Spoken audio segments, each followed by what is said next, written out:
60வது நாளுக்கான 2வது promo release பண்ணியிருக்காங்க. ஃபைனலி ஒரு நல்ல ப்ரோமோ அப்படின்னு நம்ம சொல்லலாம். ஏன்னா இது வரைக்கும் இங்கே இந்த விஷயம் இல்லாத டிவியேட் ஆகி போகிற அடிதடிகள் தான் வந்துகிட்டே இருந்தது.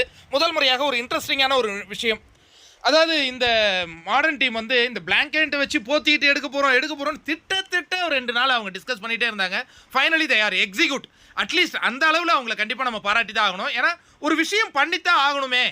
ஏன்னா ஒரு டீம் வந்து திட்டத்தட்ட வெற்றி பெறும் நிலையில் இருக்கும்போது நீங்கள் எவ்வளோ நேரம் தான் பிளான் பண்ணுவீங்க, ஏதாவது ஒரு மேஜிக் பண்ணுங்கள் அப்படிங்கும்போது லிவிங் ஹாலில் எல்லாருமே இருக்கும்பொழுது கேப்டன் உதங்க. ஏன்னா இங்கே மைக்கு சரியாக மாட்டலைன்னா ஒரு பனிஷ்மெண்ட் அப்படிங்கிற மாதிரி பண்ணியிருந்தாங்க. இப்போ கேப்டனே அங்கே நின்றுட்டு இருக்காங்க. அப்போ அது ஒரு திட்டமிட்டு தான் நிற்கிறாங்க. ஏன்னா இங்கே பேசிக்கிட்டு இருக்கும்போது டக்குன்னு நம்ம உள்ளே போவோம். அதை தான் பேசிக்கிட்டு இருந்தாங்க, நம்ம லைவில் பார்த்துக்கிட்டு தான் இருந்தோம் இல்லையா. இப்போ டக்குன்னு இவர் விக்ரம் ஒரு இதை படிச்சுக்கிட்டு இருக்காரு.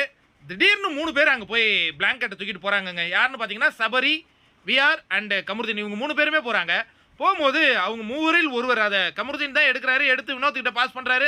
பாஸ் பண்ணி அங்கே திடீர்னு போகும்போது இவர் சொல்கிறாரு 3 பேர் அவுட்டு நாங்கள் பார்த்துட்டோம் 3 பேர் அவுட்டு. ஆனால் 3 பேரில் யார் எடுத்தது அப்படிங்கிறத சரியாக சொல்லணும். ஏன்னா போன முறை பிரஜனை எடுத்தாங்களா சுபிக்ஷா எடுத்தாங்களாங்கிறது அவங்களுக்கு தெரியல. அதை எடுத்துக்கிட்டு போய் எக்ஸிக்யூட் பண்ணணும். ஆனால் என்ன நடந்துடுச்சுன்னா பிளான் சக்ஸஸ் ஆச்சு, மிஷன் ஃபெயிலியர் ஆனது போல் கமருதீனும் எடுத்துகிட்டு போய் வெளியில் தான் எங்கேயோ வீசுறாரு.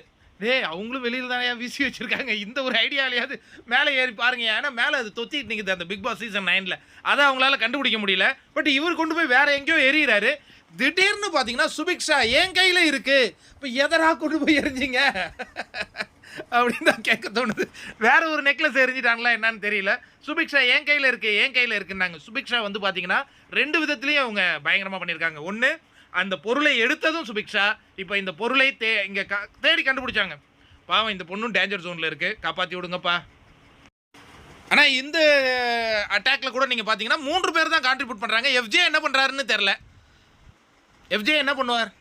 அவர் வந்து மனதளவில் வெளியில் போகிறதுக்கு தயாராகிட்டு இருக்காருன்னு நினைக்கிறேன். வாழ்த்துக்கள் எஃப்ஜே.